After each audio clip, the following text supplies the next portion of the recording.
Hello students, welcome to EPG Pathshala. I am Dr. Munira Hussain from MJB Government Girls PG College, Indore, Madhya Pradesh.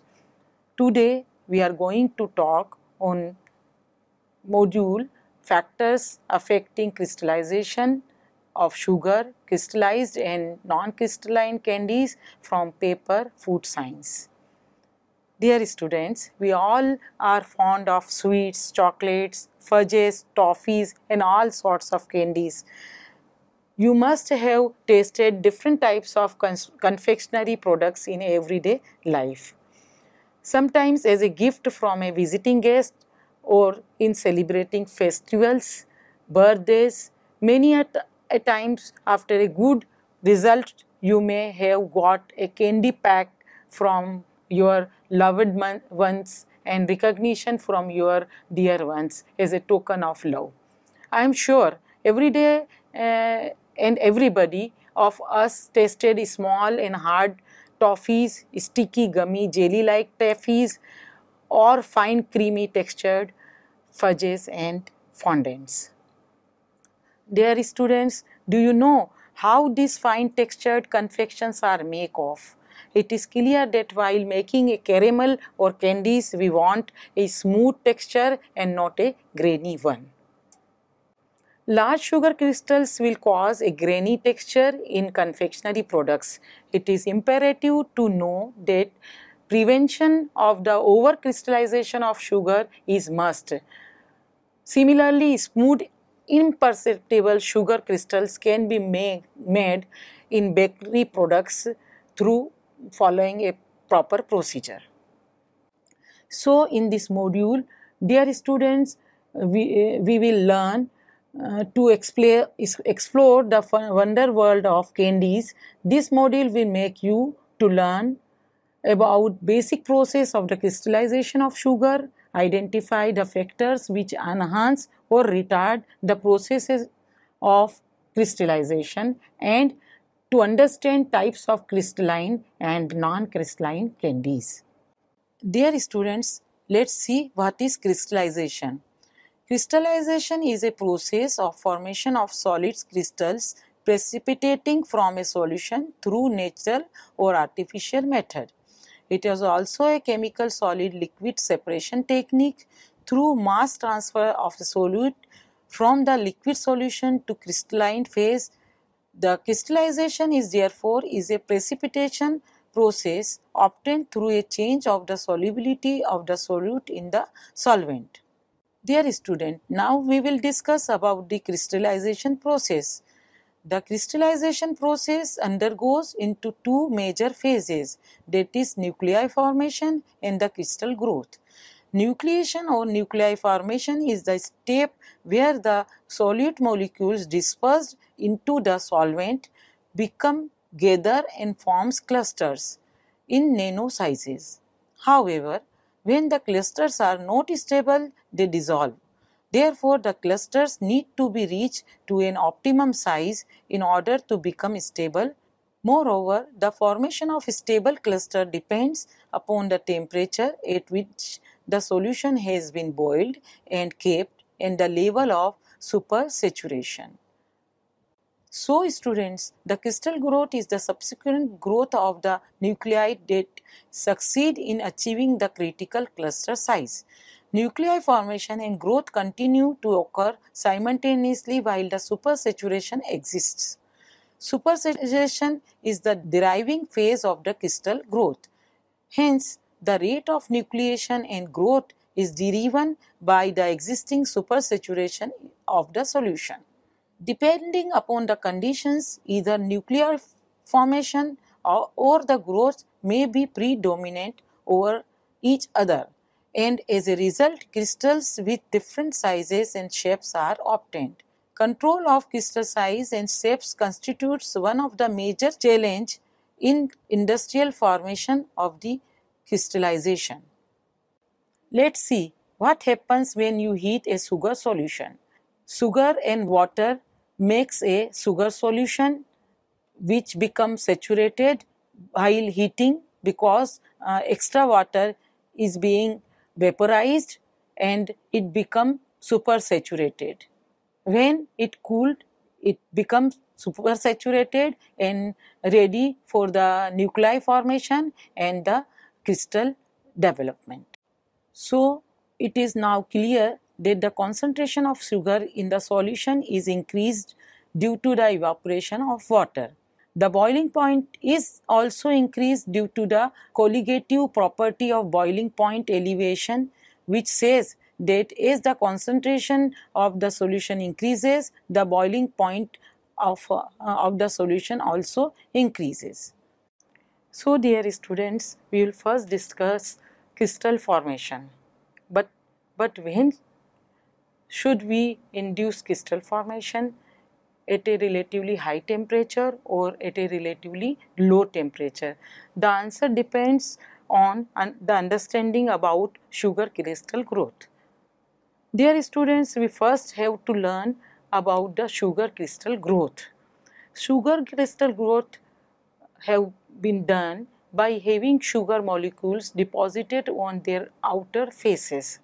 If we cool the syrup down to just a little above room temperature, the crystal will have less time to grow before they reach room temperature and stop growing. This is a temperature and important because in candy and in frozen desserts, crystal size is equal to texture. So large crystal is equal to coarse crunchy texture, which is not good, while small crystals means smooth velvety texture. This is what we want to have. Dear student, it is very important that in making a caramel or candies, we want to have a smooth texture and not a grainy one. Large sugar crystals will cause a grainy texture in the confectionery products. It is imperative to know that how prevention of the over crystallization of sugar can be done and a smooth imperceptible sugar crystal can be made in confectionery products. Dear students, now we will discuss about what happens during the cooling phase. There is no change in the sugar concentration, but there is a decrease in temperature. At some point, a unique combination of concentration and temperature of the solution will become saturated. That means has all the sugar it can dissolve at that temperature in the solution. Supersaturation means as the temperature drops below the saturation point, the solution becomes supersaturated. That means more sugar encompasses, then it should be able to be dissolved. We can only make candy, that is the recrystallize the sugar, when we are in the supersaturated region. Dear students, we will now discuss about the factors which affects the growth of the crystals and the process of crystallization. Among them, first and foremost important factor is the nature of crystallizing substance.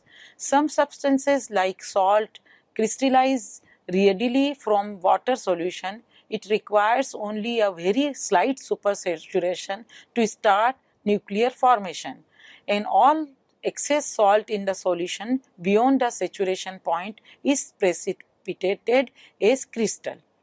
Next factor, which is also very important in crystallization of sugar, is the formation of nuclei. Nuclei cannot form and crystallization cannot occur except from a supersaturated solution. The formation of nuclei, that is the uniting of atoms to form nuclei, is influenced by several factors. If a solution is left to stand, a few nuclei may form spontaneously in various places, and from these nuclei crystallization process proceeds further. When only a few nuclei develop spontaneously in the solution, the crystals grow to large size. Usually, nuclei formation and crystallization do not begin immediately after supersaturation occurs. The rate of nuclear formation may be favorably by specks of dust in the solution. Agitation or stirring of a solution increases the rate of nuclear formation. A drop in temperature at first favors and then retards the formation of nuclei. Instead of spontaneous formation of nuclei, seeding a solution may be used to start crystallization.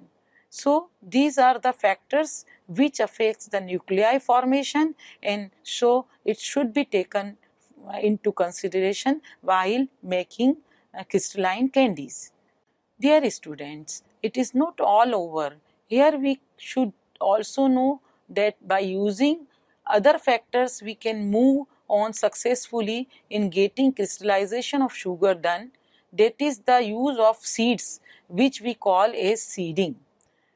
Seeding is when crystal of the same material are added to start crystallization. The process is called seeding. These crystals serve as nuclei for crystal growth. If the quantity of crystals added is large and the size of the crystals is small, it serves as many nuclei in the solution and the resulting crystals are small. But if the quantity of material added is very small, the nuclei formed are few in number and the crystals formed are large. If crystals are floating in the air, there is the possibility that they may serve to seed solutions and thus start crystallization. As you have already seen that the game of crystallization is very much in our hands, whereby using some factors we can get desirable size and shape of the crystals. Furthermore, the rate of crystallization is also an important aspect which we can manipulate to get desirable results. Rate of crystallization. The rate at which the nuclei grow to large size is called the rate of crystallization. This rate may be favored by the concentration of the solution and its temperature. It may be hindered by foreign substances. Dear student, can you tell me, is concentration of solution has any role in crystallization? Yes, of course. Let's see how it works. A more concentrated solution favors the formation of nuclei. Fondant syrup cooked to 214 degrees Celsius contains less water and is more concentrated than one cooked to 111 degrees Celsius. Thus, nuclei form more readily in the one cooked to 114 degrees Celsius. The most favorable supersaturation for crystal growth of a sucrose solution boiled to 112 degrees Celsius and cooled at 70 to 90 degrees Celsius occurs. Although crystallization occurs in a very short time when the syrup is stirred at these temperatures, the crystal formed are larger than when the syrup is cooled to a lower temperature. Supersaturation and a low temperature are desirable for the development of small crystals. Students, do you know and agree with me that temperature of crystallization is equally an important factor? Yes, of course. It is a well-known fact that in general chemical precipitates come down more coarsely if crystallized at high temperature. The sugars follow this general rule. Other things being equal is concentration and seeding, etc. The higher the temperature at which crystal formation occurs, the coarser the crystals formed. A drop in temperature at first favors the formation of nuclei and then hinders it. Crystallization is favored in sugar syrup by cooling to a certain temperature, but it hinders when cooled to a lower temperature. So, the temperature plays very important role in making and formation of crystalline candies. The temperature of boiling is very important and is directly affects the final sugar concentration and moisture content of the sweet. Dear students, we will discuss other factors which affects the rate of crystallization and the process of crystallization. We have already discussed about the role of the temperature. Now, after getting a solution done through proper boiling of and reaching an optimum temperature, the another factor which affects the crystallization is agitation. Stirring a solution favors the formation of nuclei and hinders the deposition of the material on the solution and the nucleal in the growth of the nuclei. However, if the syrup is stirred for only a short time, some nuclei are formed, but after agitation it is stopped the formation of new nuclei and favors the more crystal formation and retarding the growth of the crystals. This emphasizes the importance of stirring candy and icing syrups until practically all the material is crystallized if small crystals are desired.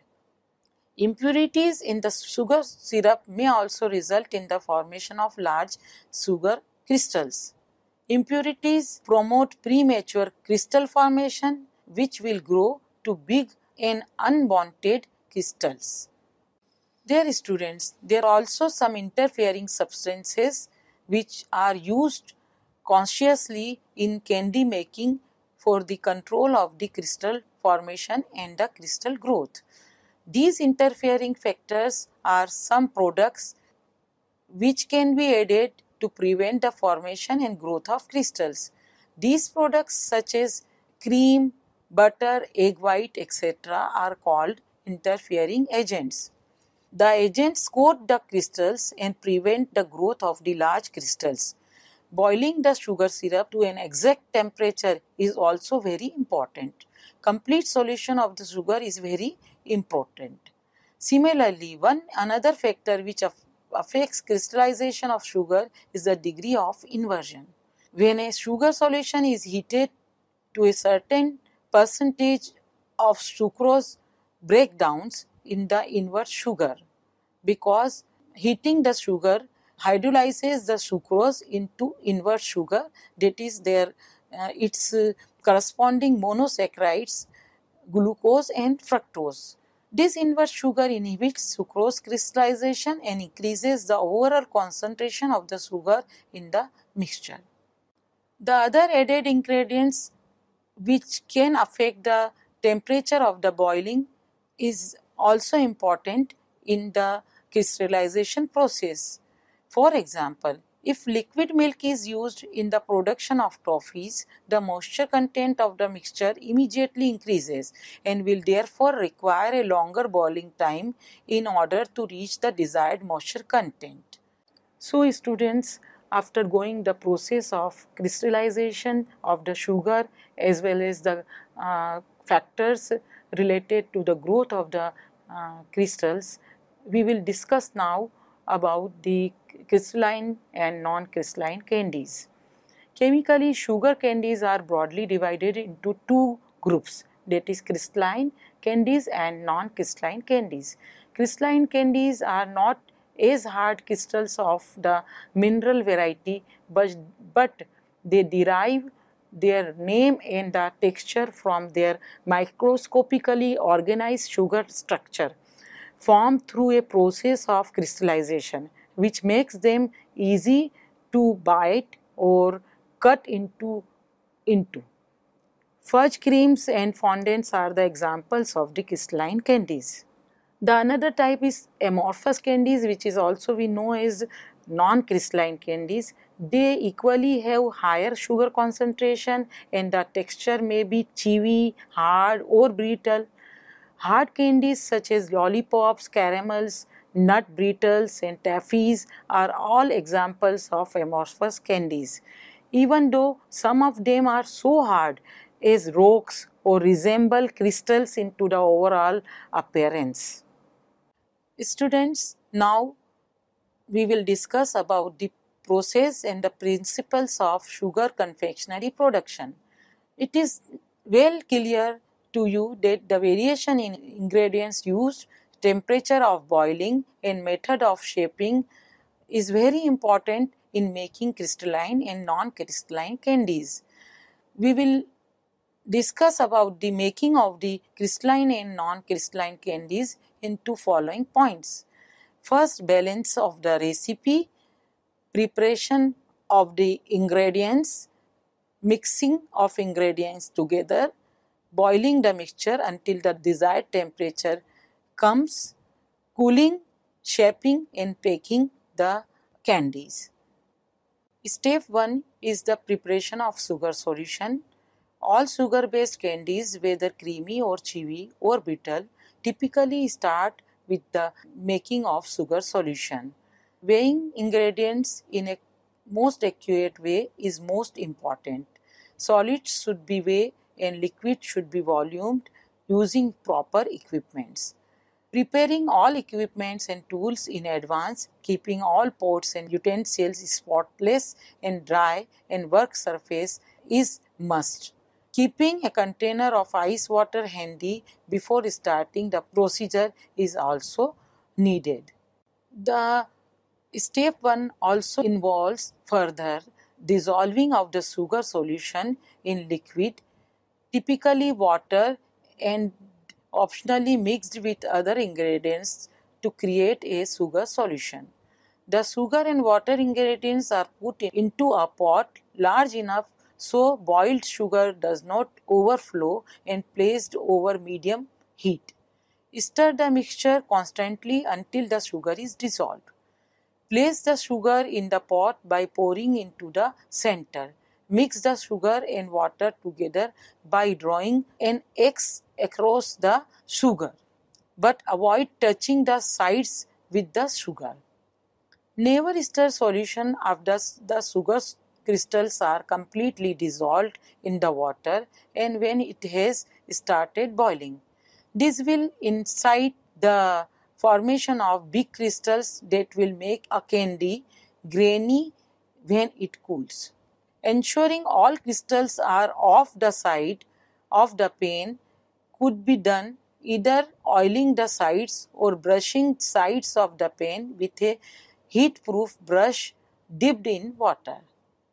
Covering the pan during first few minutes cause steam forms, condenses and then washes off the sides of the pan and free from the seeding.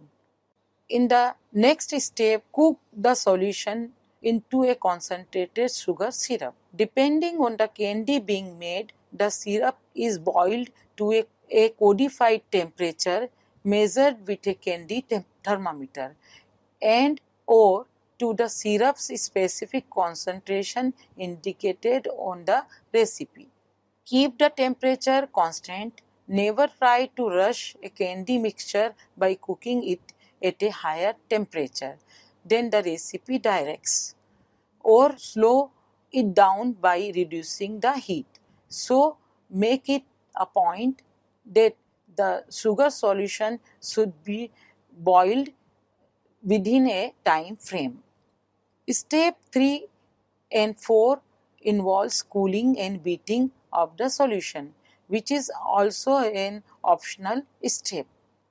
When done, the candy mixture is cooled by pouring its contents onto a marble slab or a mat into a glass bowl or into a pan or mold to harden in case of the non-crystalline candies.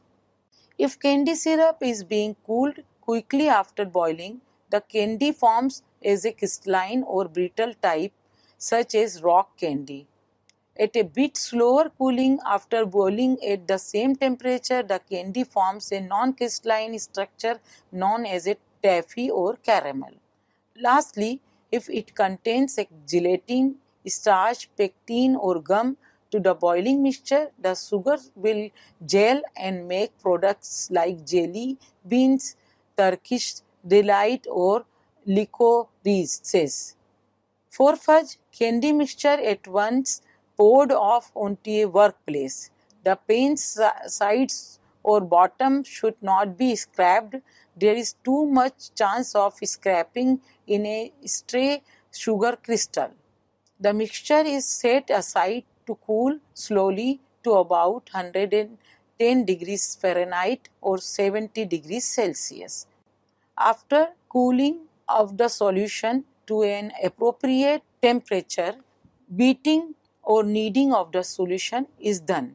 When boiling stops and the cooling process starts, if everything is done right, the syrup continues to cool as a supersaturated solution and is able to get recrystallized, the size of which is also influenced by stirring, kneading, or beating. Fudge is needed to break crystals into smaller pieces, making its texture smooth and creamy. As the syrup has been stirred, the candy will begin to lose its glossy appearance, becoming somewhat opaque and lighter in color. As crystallization proceeds, the candy will become much thicker and cease to flow. At this point, crystallization is complete and candy should be removed from the pan as quickly as possible and kneaded to a dissolved lumps, and the mass become creamy and shiny in appearance. Now comes the step that is shaping and final cooling. After kneading, the fudge is placed into a pan and left to set. There are two main ways of forming sweets: cutting into pieces or setting in molds. Molds may be as simple as greased and lined pans or those which make more complex impressions. So, students, I hope that you have now very well understood that by using different factors we can control, change, enhance, and even totally retard crystallization of sugar. Now I think it will be easy for you to understand different types of candies and their preparation method. Shall we go further to explore these? Students, we will discuss now about different types of crystalline and non-crystalline candies which are commonly used and you found in the market, or you may also eat in everyday routine. First come hard candies and pulled candies. Hard candies, which is also known as boiled sweets, are single-phase amorphous sugar candies that are commonly made from a combination of sucrose and glucose syrups. They are typically about 98% or more solid sugar. They have a glossy, translucent appearance. Pulled candy, like rock, is a hard candy that has been pulled or stretched to incorporate air. This process makes the candy opaque.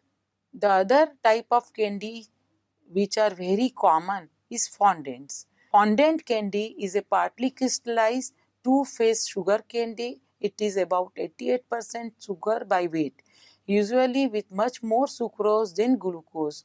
In making fondant, a stiff sugar paste is cooked to a high temperature, then carefully cooled and mechanically beaten to produce the desired texture. The other types of most common candies are caramels and toffees.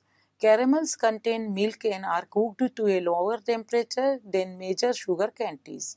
Toffees are similar but use less milk and are cooked hotter. In both cases, the milk protein causes them emulsified to hold their shapes and prevents the sugar from crystallizing.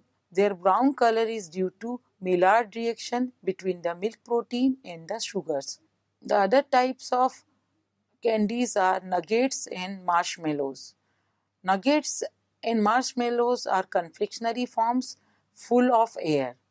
In the final product, there is often as much air or even more than sugar. For marshmallow, a ratio of 5 parts air to 2 parts syrup by volume is typical. Jellies and gums. Jellies and gums are thick liquid sugar candies. Gums are drier than jellies. They are made from sugar syrup plus a gelling agent. They are cooked to a lowest temperature in comparison to other candies. and consequently have the highest water content, about 20 to 25%. Nut paste. The most common nut paste candy is marzipan, which is an almond nut paste. Nut pastes are made by mixing crushed nuts with sugar syrup. Pained candies. These candies are formed by coating nuts, preserved fruits, or other candies with either sugar or chocolate in a revolving pan. Pralines, truffles, and noiselles. In general, they involve roasting nuts in a high temperature sugar syrup and then grinding the cooled result into a paste. Lozenge pastes and cream pastes. Lozenge pastes are a sugar candy made by combining fine sugar with a natural paste is stamped, cut, and dried until almost no water content remains. A cream paste may include gelatin and is not dried as completely. So, students, variation in boiling temperature can make a difference between a sticky, cloudy, sweet or a dry, clear, sweet type of candy. Dear students, these are the temperature on which different types of candies are being boiled. Dear students, this table shows the process of making different types of candies. All candies are being mixed, boiled, cooled, but few are being beaten or kneaded, and all get set and packed. Dear students, we should now briefly discuss about the factors which should be kept into mind while making candies. That is the use of the right sized pot. Medium to high heat is ideal for boiling sugar. Combine sugar and water of the heat previously before going to boil the solution. Avoid stirring the solution if at all possible once you put it on the stove. If you have to stir it, use a clean stainless steel spoon. Use a pastry brush dipped in water to wipe down the sides of the pot. Use an interfering agent. Wash the pot of boiling sugar like a hawk.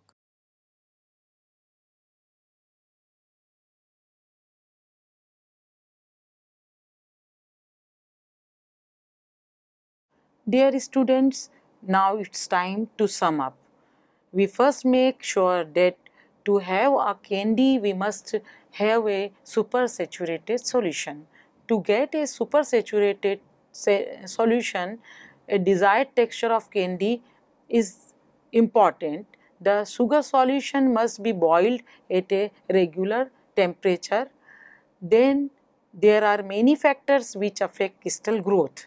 A perfect candy who has smooth creamy texture with small imperceptible sugar crystals. There are many factors which can induce or retard crystal growth and the crystal formation and the process of crystallization. So, through proper manipulation of these factors, we can induce or reduce the rate of crystallization. Furthermore, there are two queens of the confectionery kingdom, that is crystalline and non-crystalline candies, which are also known as amorphous candies. The candy making has three major steps, that is boiling sugar syrup to a desired temperature, cooling the syrup to a proper temperature so to get it supersaturated, and thirdly beating the syrup in case of crystalline candy and shaping it, while in case of non-crystalline candies the boiled solution is being cooled and shaped as required. So, I hope we have explored a lot about the world of confectionery to a certain extent, and now I hope you will enjoy the different types of candies by appreciating the techniques and skills put behind in its making.